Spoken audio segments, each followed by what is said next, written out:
Good evening, friends. Today we are going to study a most important topic of the chapter number 7, law of return. Okay, the topic is law of variable proportion. Topic क्या है? Law of variable proportion. ये एक ऐसा topic है जो definitely questions में examination से पूछा जाता है. ठीक है ना. ये क्वेश्चन अगर 6 मार्क्स में आता है तो आप कैसे इसको डिफाइन करेंगे, कैसे रिप्रेजेंट करेंगे, मैं इन सब सारी चीजों को आपको यहाँ पे आपके साथ डिस्कस करूंगा. ठीक है. तो आइए देखते हैं लॉ ऑफ वेरिएबल प्रोपोर्शंस.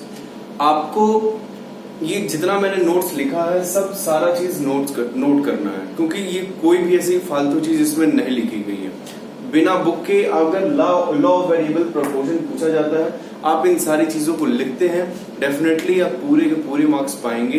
कोई भी ऐसी चीज मैंने छोड़ा नहीं है जो आपके लिए. ओके, सो आप अपनी नोट्स को प्रिपेयर करिए और आप इन्हीं सब सारी चीजों को अपने एग्जाम में आप कैसे लिखेंगे इन सब सारी चीजों को समझ लीजिए. ठीक है, आते हैं देखते हैं law of variable proportion. Law of variable proportion होता क्या है? सबसे पहले हम इसके मीनिंग को देखेंगे. मीनिंग क्या कहता है? Law of variable proportion. I have written in short what L dot O dot V dot P. Okay ना?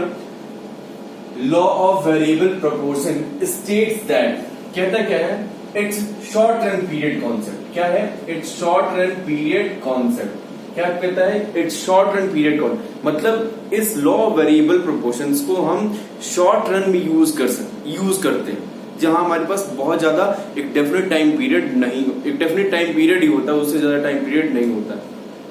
तो जो भी हम चेंजेस कर पाते हैं वो अपने वेरिएबल फैक्टर में चेंज कर पाते हैं, फिक्स फैक्टर में चेंज नहीं कर पाते हैं. जैसा कि हमने पिछले लेक्चर्स में हम इस चीज को देख चुके हैं. क्या प्रोडक्शन दो टाइप में होती है, long run and short run. Long run क्या होता है? आप अगर इन सब सारी चीजों को देखना समझना है तो इस चैप्टर का पहला वीडियो जाके देख समझ लीजिए. Okay, short run period concept क्या है? Short run period concept. Okay, where production can be done with fixed and variable factors. क्या मतलब? दोनों फैक्टर का यूज करके हम यहाँ पे प्रोडक्शन करते हैं.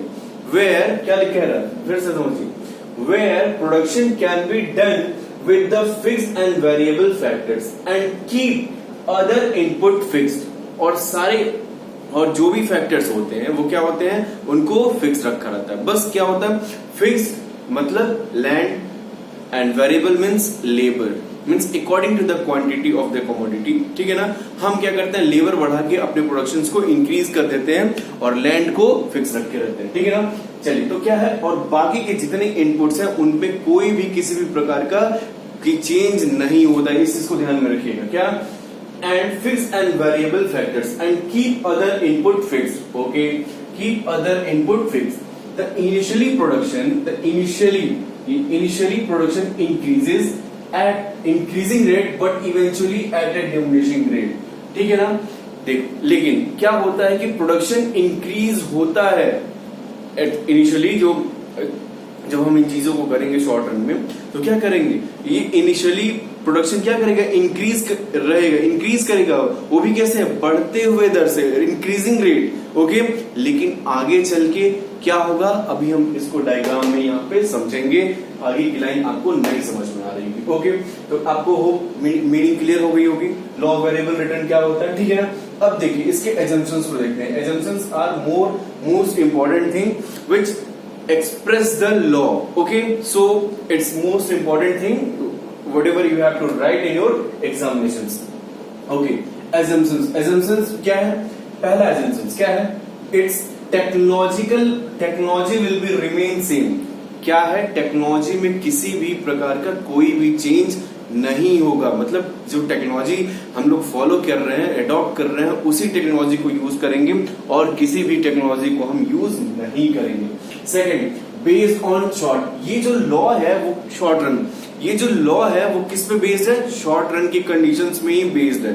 लॉन्ग रन के in the terms condition of long run we will not use to this law. We will use return to scale. याद आया?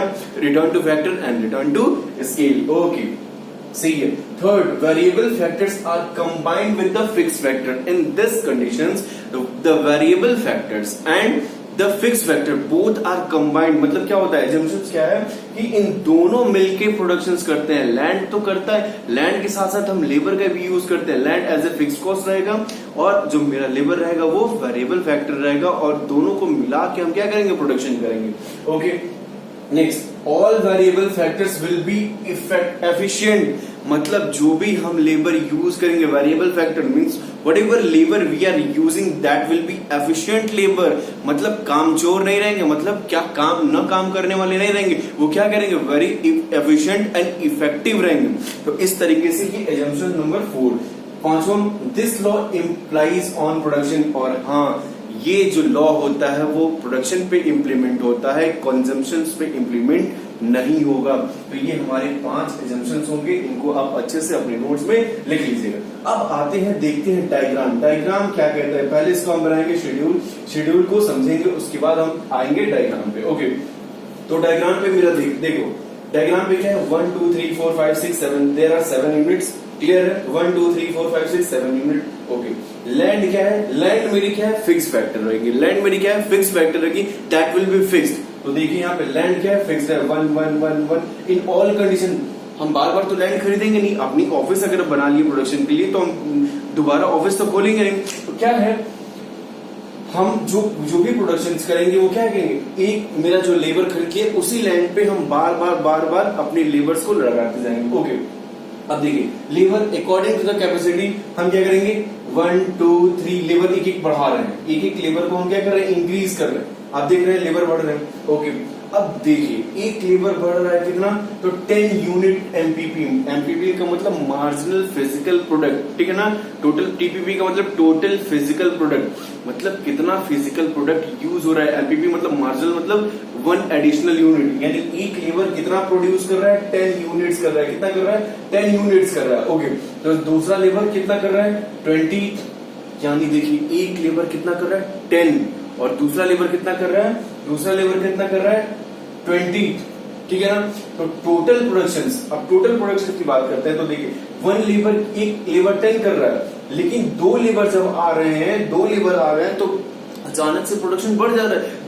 दो लेबर आ रहे हैं तो क्या जो प्रोडक्शन होना चाहिए 20 होना चाहिए, लेकिन यहाँ पे देखिए क्या हो रहा है, 30 हो जा रहा है। तो मतलब प्रोडक्शन बढ़ रहा है लेकिन इंक्रीजिंग रेट से, प्रोडक्शन के साथ साथ जो रेट है बढ़ने का वो भी बढ़ रहा है। तो देखिए क्या है, एक लेबर आया तो 10 यूनिट्स आया, एक लेबर आया तो 10 यूनिट्स आया, 2 लेबर आया तो 20 होना चाहिए ना, हो क्या गया, 30 हो गया। टोटल प्रोडक्शन कितना हो गया, 30 हो गया। ओके, 30, फिर तीसरा लेबर लगाया तो मैंने एक लेबर 10 यूनिट तो काम कर रहा है, तो 3 लेबर है तो 30 यूनिट, लेकिन टोटल देखिए एमपीपी 30 यूनिट बढ़ी, लेकिन जो थर्ड लेबर आने के जो प्रोडक्शन आया वो देखिए 60 यूनिट हो गई। मतलब ये उससे भी ज्यादा जो लेबर काम कर रहे हैं उससे भी ज्यादा इफेक्टिव आया। मतलब देखिए 10 30 हुआ और फिर से 30 का डायरेक्ट 60 होगा। ये प्रोडक्शन जो 30 होना चाहिए वो 60 unit, total production, total physical product कितना हो गया, 60 यूनिट हो गई। अच्छा, तो इसको क्या कहेंगे, ये मेरा जो पहला स्टेज होगा, यानी जो प्रोडक्शन बढ़ रहा है वो क्या होगा, वो क्या होगा, स्टेज ऑफ इंक्रीजिंग रिटर्न। इसको क्या कहेंगे, स्टेज ऑफ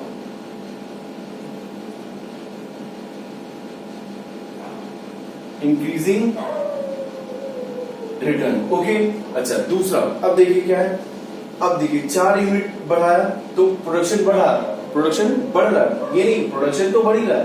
इन दोनों कंडीशंस में देखिए 4 यूनिट है तो 20 लेबर हुआ, टोटल प्रोडक्ट में कितना है, टोटल प्रोडक्ट में 80 है। प्रोडक्शन बढ़ा लेकिन पहले के कंपेयर में जो डबल के रेट से बढ़ रहा था वो अब क्या है, अब घट गया। तो अब देखिए इन दोनों कंडीशंस में 20 and 4th and 5th unit में जो प्रोडक्शन बढ़ रहा है, ये दोनों, इसको हम क्या कहेंगे, stage of diminishing return, stage of diminishing return. Okay, and जो थर्ड यूनिट है, व्हेन वी आर, जब मैंने छठा लेबर लगा दिया, मैंने 6 लेबर लगा दिया, तो फिर वहां पे क्या होगी, प्रोडक्शन कम। अच्छा, इस चीज को मैं थोड़ा सा ऐसे समझाना चाहूंगा। इसे मान लीजिए आपका एक प्लॉट है, ठीक है, कोई लेबर आया और उस लेबर ने क्या किया कि खेत की एक पहला लेबर जब आया तो खेत का ये पहला हिस्सा काम कर दिया, दूसरा आया तो पूरा कंप्लीट कर दिया, तीसरा आया तो ये पूरा कंप्लीट कर दिया। मतलब तीनों धुरंधर थे। देखिए प्रोडक्शन बढ़ा, यानी ये भी कंप्लीट हो गया, ये भी कंप्लीट हो गया, ये भी कंप्लीट हो गया, ये भी पूरा ये कंप्लीट हो गया, 3 लेवल है।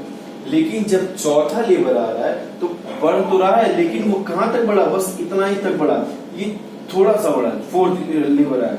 5th आया, थोड़ा सा और बढ़ गया, थोड़ा सा बढ़ गया, मतलब ज्यादा नहीं बढ़ा। 5th आया तो ये बढ़ गया। अब 6 वाला आएगा तो देखिए क्या हो गया, 6 वाला आ गया तो मान लीजिए 5th वाला आ गया, यहां बढ़ गया, 6 वाला आ गया तो क्या हुआ, काम कंप्लीट हो गया, मतलब काम ये 0 हो गया, खत्म हो गया। जब 7वां आ गया, ये यानी 7वां आ गया, मतलब क्या है, लैंड है, ये लैंड है, और लैंड क्या है, फिक्स्ड है, लैंड तो बढ़ नहीं रही है, फिक्स्ड फैक्टर क्या है मेरे, फिक्स्ड है। तो जो वेरिएबल फैक्टर है, वेरिएबल फैक्टर में अगर मैं बढ़ाता हूं तो जो 7वां लेवल आएगा वो क्या करेगा, अब डिस्टर्ब करना स्टार्ट कर देगा, कल भैया खैनी बनाओ, खाया जाए। तो क्या हुआ, अब जब खैनी बनाएंगे खाएंगे तो वो जो प्रोडक्शन होगा, तो प्रोडक्शन क्या होगा, प्रोडक्शन 0 होगा, प्रोडक्शन क्या होगा, नेगेटिव होगा। प्रोडक्शन क्या होगा, क्योंकि सब बातों में उलझेंगे फिर, और उसको मालिक को क्या करना पड़ेगा, पेमेंट भी करना पड़ेगा, और प्रोडक्शन भी 0 हो जाएगा। तो वो मालिक के लिए क्या होगा, ओनर के लिए क्या होगा, नेगेटिव होगा। तो यहाँ पे जो 3rd कंडीशन होगी वो क्या होगा, law of stage of negative return, stage of negative return. ये तीनों कंडीशंस मैंने आपके लिए दिया। अब देखिए देयर आर 3 फेजेस, 3 फेजेस में stages of increasing return, stages of diminishing return, stages of negative return. अब इस चीज को हम यहाँ पे डायग्राम पे देखेंगे।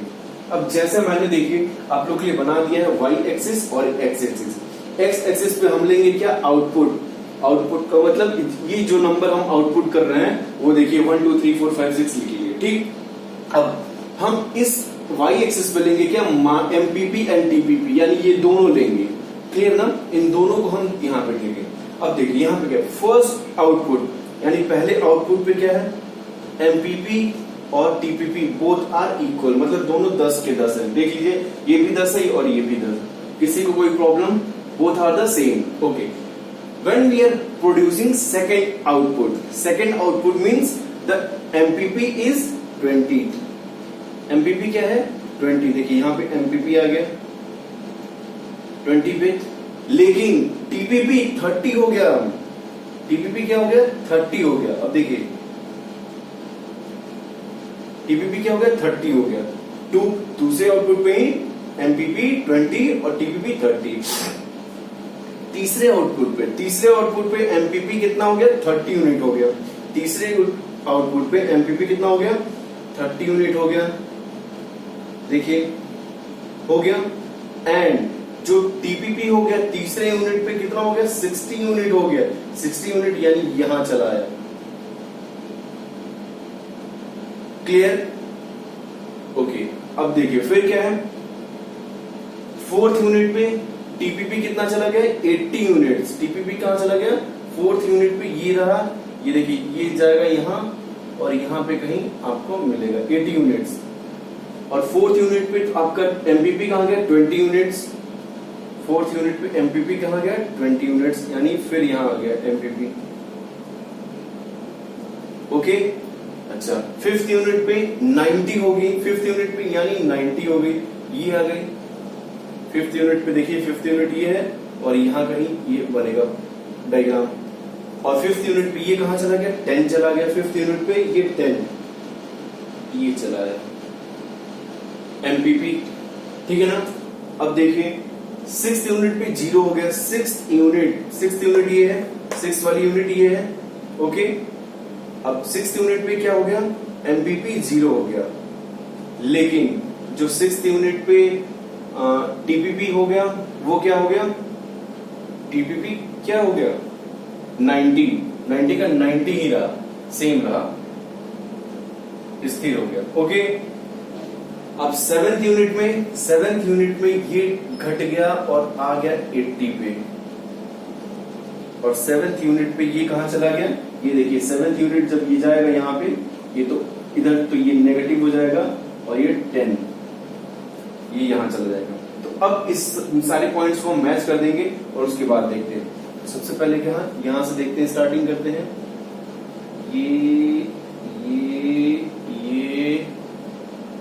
ये और फिर ये, ठीक है ना, ओके। अब देखिए एमपीपी कहां जाएगा, एमपीपी ये और ये आपका ये है। थोड़ा सा लाइन तिरछा बन गया है, तो आप लोग परेशान मत होइएगा, देख लीजिएगा उसको। मार्जिनल एमपीपी हो जाएगा और ये टीपीपी हो जाएगा। ओके, अब हम देखते हैं first phase, second phase,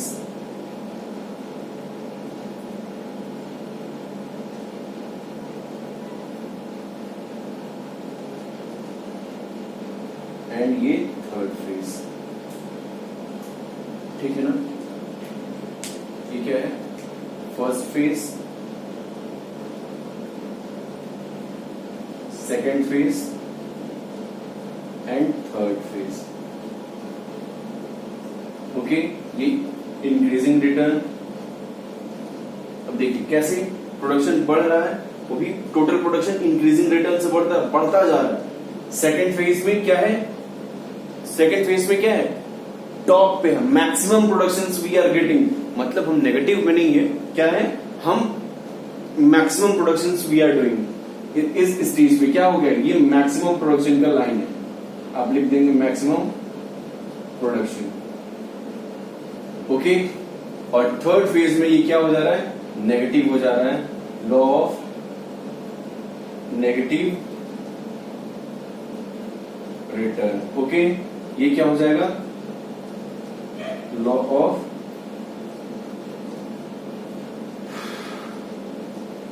diminishing return.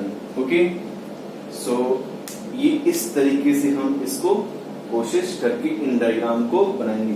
ये लाइन आपकी यहां रहेगी, यहां रहेगी, ठीक है ना? तो ये फर्स्ट स्टेज होगा, ये सेकंड स्टेज होगा। ओके माय डियर स्टूडेंट्स, तो इस तरीके से हम इसको एक्सप्लेन करेंगे। इंक्रीजिंग रिटर्न में क्या है लिखेंगे, अब इनका एक्सप्लेनेशन लिखेंगे। अब इसको हम एक्सप्लेन करेंगे इस डायग्राम के नीचे। तो एक्सप्लेन में क्या लिखेंगे? देयर आर 3 फेजेस, वही same in the above diagram, ठीक है ना? In the first phases, total productivity and marginal product both are increasing. Okay, so the total product is increasing at increasing rate, so it is called what? Law of increasing return. ठीक है ना? Phase of increasing return, stage of increasing return जो first stage है। second stage में क्या है कि जो हमारी variable factors are increasing, but fixed factor is क्या है? एक फिक्स्ड है। सो इसके कारण से जो मेरी प्रोडक्टिविटी है वो ज्यादा नहीं हो पा रही है, और जो मेरी प्रोडक्शन हो रही है वो इंक्रीज हो रही है, लेकिन वो घटते हुए दर से, by decreasing rate. Second stage में स्टेज ऑफ डिमिनिशिंग रिटर्न, इसको एक्सप्लेन करेंगे। फिर third negative return. Negative return में क्या कि the fixed factor is totally fixed, the quantity of land is, the amount of land is very fixed, and the variable factors are too much employed, so that's why they have started to give a negative productions. Okay, तो इस तरीके से आप लिखेंगे। फिर conclusion, बात आती है कंक्लूजन की। कंक्लूजन में क्या लिखेंगे? ठीक है, कंक्लूजन में क्या लिखेंगे? मीन्स जो भी बिजनेसमैन होगा या जो भी प्रोड्यूसर होगा, ठीक है ना, वो he will what he will want, okay ना, वो ये चाहेगा कि जो उसका प्रोडक्शन हो वो क्या हो? सेकेंड फेज में उसका प्रोडक्शन हो, वो सेकेंड फेज में प्रोडक्शन करना चाहेगा। Why? Because TPP is maximum. तो जहां पे आपका जो टोटल कुल प्रोडक्ट है या टोटल प्रोडक्ट है वो वेरी हाई रहेगी, तो इसी स्टेज में, सेकंड स्टेज में क्या करना चाहेगा? कोई भी प्रोड्यूसर क्या करना चाहेगा? गुड्स को प्रोड्यूस करना चाहेगा। तो इस तरीके से आप इसका एक्सप्लेनेशन और कंक्लूजन, ये जो कंक्लूजन है क्या लिखेंगे आप? If any producer will want to produce the things in the second phase, because the maximum production, the total maximum total production is क्या? Sorry, total physical production is maximum. Okay, तो इस तरीके से आप इस चीज को एक्सप्लेन करेंगे। होप आपको ये लॉ बहुत अच्छे से समझ में आया होगा। अगर आपको कोई भी प्रॉब्लम हो तो आप फिर मुझसे कमेंट में पूछ सकते हैं, ठीक है? If you have any doubt you can ask me. Okay, for today thank you very much.